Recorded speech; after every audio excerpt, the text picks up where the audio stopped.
Graça e paz, meus queridos. Vamos para mais uma aula muito importante, que é o pecado.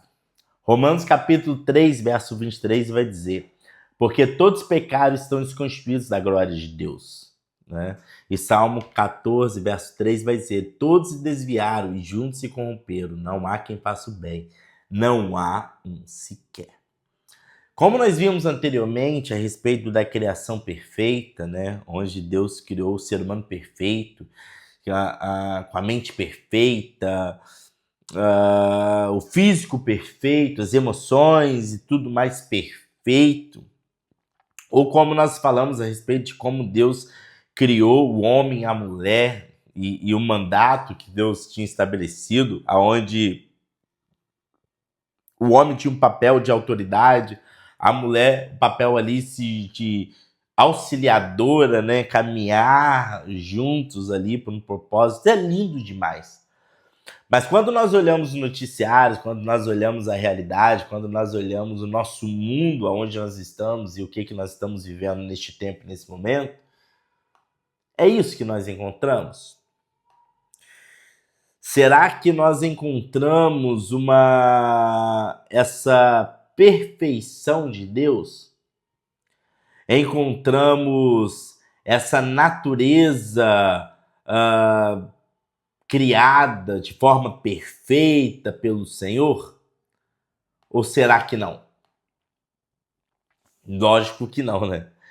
Aonde está essa perfeição? Aonde está esse conjunto? Aonde está a mulher caminhando junto, cada um entendendo o seu papel dentro da criação de Deus? Lógico que nós não vemos isso. Isso tudo é fruto do pecado. Isso tudo é fruto de uma quebra de aliança entre o homem e Deus. Como vimos anteriormente, tudo que Deus criou era bom. Deus criou o homem à sua imagem e semelhança. E este tinha tudo ao seu dispor dentro dos limites estabelecidos por Deus. Não transgredia a direção divina de comer o fruto da árvore do conhecimento do bem e do mal. Lá em Gênesis capítulo 2, versos 16 e 17. Deus te falou: olha, cara, você tem tudo aqui que vocês precisam, vocês têm alimento, vocês vão governar, vocês vão ter autoridade sobre os animais da terra, sobre todas as coisas, mas eu estabeleço com vocês uma aliança, e dentro dessa aliança não comam do fruto do conhecimento do bem e do mal. E o homem peca contra Deus.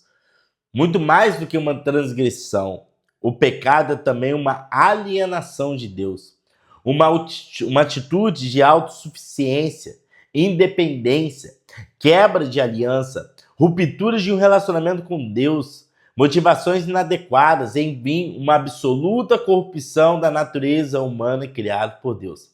No breve catecismo, né, de Westminster, vai dizer o seguinte, que qualquer falta de conformidade contra ou transgressão de a lei de Deus, falta de conformidade ao que corretamente foi estabelecido por Deus como padrão moral, mas também transgressão deliberada e consciente. Isso é o pecado. Então o homem, quando ele peca ali, quando ele come do fruto, né, da árvore do conhecimento do bem e do mal, ele quebrou uma aliança com Deus. Ele quebrou um princípio com Deus. Ele desonrou a Deus. Ele se tornou autossuficiente ao ponto de acreditar que não precisava cumprir aquilo que Deus tinha estabelecido, aquilo que Deus tinha ordenado para a humanidade. E através disso, desse pecado, dessa origem, desse comportamento humano, o pecado entrou na humanidade. E agora, como consequência, nós temos a morte espiritual. Né? O salário do pecado é a morte. O próprio Deus já tinha estabelecido isso. E então, logo em seguida, a gente vai ver, quando nós olhamos as escrituras, a gente vai ver que Caim, o filho, né, de Adão e Eva, já vai e mata Abel porque tem inveja. Muitos querem dizer que o problema da humanidade ele é cultural, mas a questão é quem ensinou Caim a ter inveja? Quem produziu nele esse sentimento de inveja? Quem produziu nele essa raiva, esse desejo de matar o seu próprio irmão? O pecado. O pecado contra Deus, a alienação contra Deus, a autossuficiência humana, a corrupção da humanidade, a quebra de aliança que o homem estabeleceu contra Deus. Uma morte espiritual, uma cegueira espiritual, que agora o homem começa a agir não com pensamentos próprios, mas pelo seu instinto pecaminoso dentro da humanidade. Há uma tendência de descaracterizar o pecado na vida humana. Isso é visível pelo fato de sempre vermos o homem como uma vítima do mal, que justifica seu comportamento iníquo e rebelde diante da lei de Deus. O problema dessa visão é que a Bíblia não ensina isso. E muito pelo contrário, o homem não é vítima do pecado, mas réu. Sempre buscamos um culpado e em algumas vezes vão além, culpamos até Deus pelas circunstâncias tristes da vida. Como eu falei em algumas aulas anteriores, nós olhamos pela realidade e falamos, olha, se Deus existe, por que tanta fome na África? Né? Por que tanta fome? Por que tanta miséria? Por que tanta corrupção? Por que tanta guerra? Por que tanta morte? Deus não criou nada disso. Deus criou o homem perfeito, a sua imagem e semelhança. E o próprio homem, pela desobediência contra Deus, pelo pecado contra Deus, pelos seus desejos ambiciosos, quebrou uma aliança contra Deus. E por causa dessa quebra de aliança, nós estamos aonde nós estamos. Nós não somos vítimas do pecado, nós somos réu.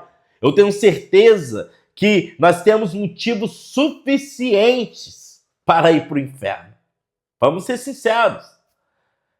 Não, nós olhamos para nós, olhamos para nossas atitudes, olhamos para nossos comportamentos e nós temos motivos suficientes para isso, tá? Porque nós não somos vítimas do pecado, pelo contrário, nós somos réus, condenados pelo pecado, tá? O fato dentro da Bíblia, da Escritura, é que o pecado vai muito mais além do que errar o alvo. Um dos conceitos usados para descrever o pecado na Bíblia, o apóstolo Paulo nos ensina que o pecado é mais do que uma tentativa errada, uma transgressão consciente da lei de Deus. Na teologia bíblica, o pecado é um estado de miséria, de contínua inimizade contra Deus. Separação entre o homem e Deus, um abismo entre o homem e Deus. O pecado, ele gerou isso. Talvez você já deve ter visto alguma imagem, né, de uma montanha de um lado, uma montanha de outro e uma cruz ali no meio ali, que é o caminho, né? Jesus, ele é o único caminho, verdade, a vida. A gente vai entrar nisso, que faz ligação entre a humanidade e o próprio Deus. Então havia esse abismo, essa separação entre o homem e Deus ali produzido, tá? Quase que um senhor personificado que escraviza homens e mulheres. Assim o pecado torna seres humanos em miseráveis famintos na busca de saciar o insaciável por meios próprios, se utilizando da criação de Deus para fins desonrosos e contrários aos planos de Deus na criação. Olha o que o pecado é na vida da humanidade. O pecado nos tornou seres humanos em miseráveis famintos, com fome, com desejo de saciar o insaciável. O desejo de pecar e continuar pecando, e cada dia pecar mais, cada dia errar mais, cada dia e nunca tá satisfeito, nunca tá satisfeito, e você vai entrando no abismo profundo. A gente vê, por exemplo, relacionado com droga, a pessoa começa a fumar um cigarrinho, beber uma cerveja, daqui a pouquinho o cara tá fumando uma maconha, daqui a pouquinho da maconha já tá cheirando uma cocaína e logo o cara já tá entrando no crack, por aí o cara já tá numa situação de abismo profundo. Por quê? Porque é uma sede, uma fome. de saciar o insaciável, pecado. O outro, da imoralidade sexual, deita com uma, deita com outra, deita com outra, deita com outra, e só vai assim se entregando, porque ele quer saciar isso. Isso é o pecado na vida da humanidade, para fins desonrosos e contrários aos planos de Deus na criação, porque não foi para isso que Deus nos criou. Mas por causa do pecado, nós vivemos dessa maneira e vivemos desse jeito. Alguns pontos que nós precisamos entender a respeito dessa doutrina do pecado, tá? É que a Bíblia diz que o pecado é inerente a todo ser humano. Não é o mal exclusivo de pessoas mais extravagantes em suas aberrações pecaminosas. Não. A Bíblia diz que o pecado é universal. Eclesiastes 7:20. Pois não há um homem justo sobre a terra, que só faça o bem e nunca peque. Provérbios 29 vai dizer, quem pode dizer, purifiquei meu coração e estou limpo do meu pecado? Salmo 14:3, todos se desviaram, juntos se corromperam, não há quem faça o bem, nenhum sequer. Romanos 3:23, porque todos os pecados estão desconstituídos da glória de Deus. O que se nota na Bíblia em relação ao pecado é que seu âmago parte de uma descrença. Em Gênesis 3, onde há a narrativa da queda, Adão e Eva perdem a crença em Deus, daquilo que Deus tinha estabelecido. Então, o primeiro ponto que a gente precisa entender que o pecado, ele é um problema, não... O pecado, ele não é algo, ele se torna algo quando cometemos ele. O pecado não é algo produzido pela cultura da sociedade. O pecado, ele não é algo aprendido e por isso que eu pequei. O problema do pecado, ele está no DNA. A partir do momento que Adão e Eva pecaram contra o Senhor, toda a humanidade, toda a criação assumiu esse estado pecaminoso, aonde o pecado está no DNA. A criança nasce agora, porque uma criança sem ter feito nada, já nasce com alguma deficiência, efeito do pecado. Já nasce com algum erro, efeito do pecado. Do pecado que vem desde lá de trás, de Adão e Eva, na humanidade, dentro do coração humano. Então o problema do pecado não está no ato, mas o problema do pecado está no DNA. Por isso que a palavra fala, todos os pecados estão desconstruídos da glória de Deus, não há um justo sequer. Por isso que nós vemos que não havia na humanidade alguém que pudesse pagar o preço pelo sacrifício. Por quê? Porque o sacrifício deveria ser alguém sem mancha, sem marca. E todos são de origem adâmica. E por todos serem dessa origem adâmica, todos pecaram. O pecado faz parte da humanidade, o pecado está na humanidade. E por isso, não exige um justo nenhum sequer. O grande problema, vamos entrar agora na lei e no pecado, tá? Quando Deus estabelece a lei ali, os 613 preceitos, os 10 mandamentos para Moisés, e o homem achou que cumprindo aquilo ele poderia salvar de si mesmo, né? Se salvar do pecado, e acredita que o pecado, o problema do pecado, eu vou resolver ele cumprindo códigos morais de forma alguma, né? Vamos ler aqui, ó. O grande perigo de lidar com a lei de Deus é apoiar nela a resolução dos nossos pecados. Buscar na obediência ilusória que temos nela para salvar-nos. Isso somente nos conduz a mais pecado, mais independência de Deus e simplesmente mais um reflexo de nossa natureza caída. Esse foi o problema dos fariseus. Ou seja, os fariseus, que a gente lembra, né, ali no Novo Testamento, ali, naquele período romano ali, que os fariseus eles se consideravam separados, né, santos, exclusivos. E eles se apegavam nisso e achavam que eles iriam resolver o problema do pecado cumprindo a lei.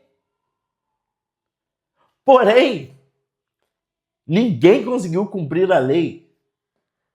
Ninguém conseguiu viver de fato os preceitos estabelecidos por Deus. O próprio Jesus, quando ele vem na terra, ele condena esses fariseus pelas suas atitudes, pelos seus comportamentos, que na verdade o que eles queriam era ser visto. O que eles queriam era garro de honra. Vai mostrar que eles erraram em pecados simples contra Deus.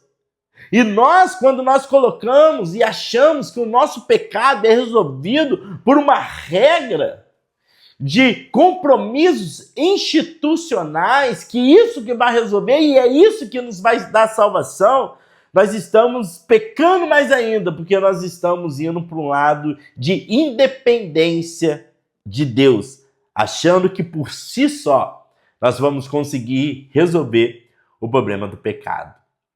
O problema do pecado, como eu disse, não se encontra na desobediência à lei de Deus.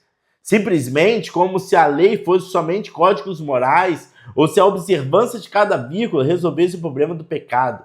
Mas se encontra na natureza humana, no mais profundo do nosso ser. E é lá onde mora o problema do pecado. Por isso é absolutamente absurdo culparmos a lei de Deus pela entrada do pecado na humanidade, como dizem alguns falsos médios adeptos à graça barata. Ou seja, acham que o pecado entrou no mundo por causa das leis estabelecidas de Deus. Não. É pelas leis estabelecidas de Deus é que nós temos consciência do pecado. A gente vai ver o texto de Hebreus, fala que o sangue de bodes, cordeiros, de maneira alguma eles poderiam salvar a humanidade. E ano em ano eles iam cumprir esse ritual. Mas por que eles iam cumprir esse ritual, já que eles não eram salvos através dele? E esses sacrifícios não podiam apagar o preço do pecado. Era porque eles tinham necessidade de anualmente lembrar o quanto eles eram pecadores e o quanto eles transgrediram a lei de Deus. Porém, como dito antes, o pecado não se resume em infrações de códigos morais, mas uma quebra ofensiva e arrogante de uma relação pura de aliança. A quebra de uma aliança é algo absolutamente grave na teologia bíblica. E mais do que uma ofensa à lei, o pecado é uma ofensa ao amor de Deus. No legalismo, o pecado é somente uma violação moral. Por isso que se tem a percepção apenas de um doente, alguém que pode efetuar uma escolha sem influência de uma natureza totalmente depravada.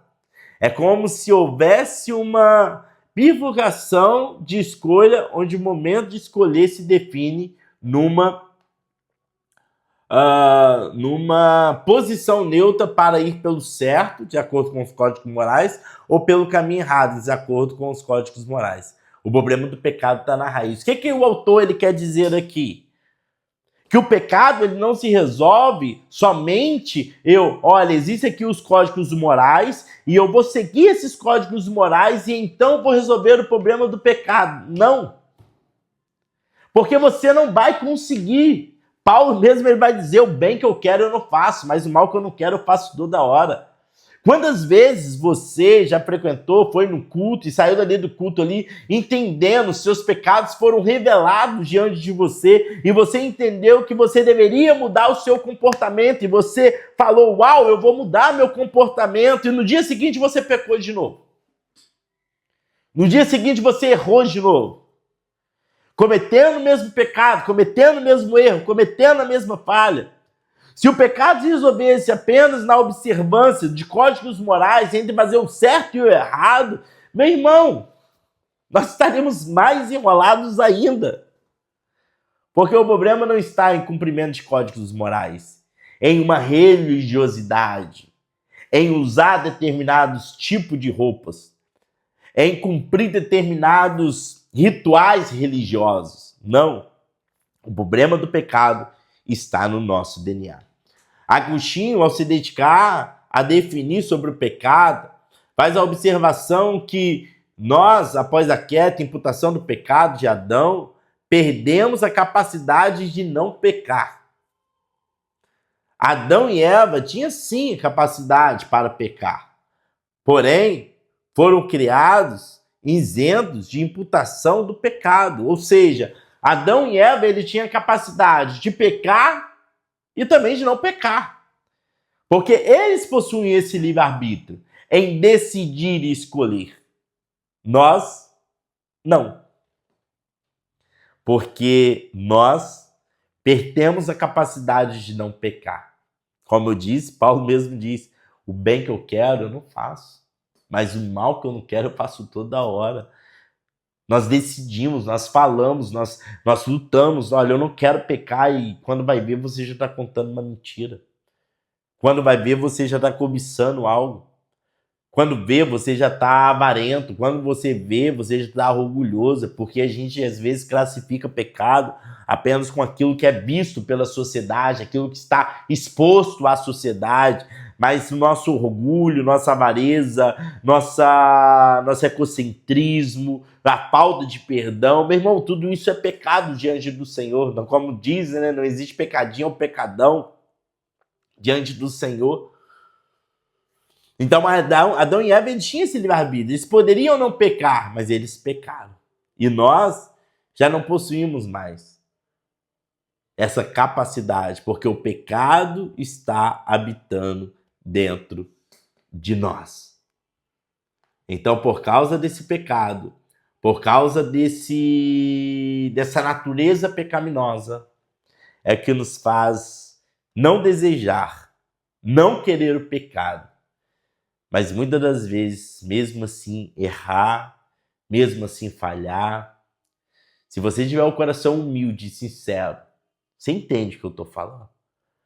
Não somos super-heróis, não somos super santos, erramos, falhamos e teríamos motivo de sobras para sermos condenados ao inferno se não fosse a graça e a misericórdia do Senhor. Daqui a pouco a gente vai entrar em outra matéria na próxima aula sobre a transmissão do pecado e a gente vai ver como que o pecado ele afetou de fato nós e por isso que nós agimos muitas das vezes da forma que nós agimos. Tá? Até a próxima aula, se Deus quiser. Que Deus abençoe.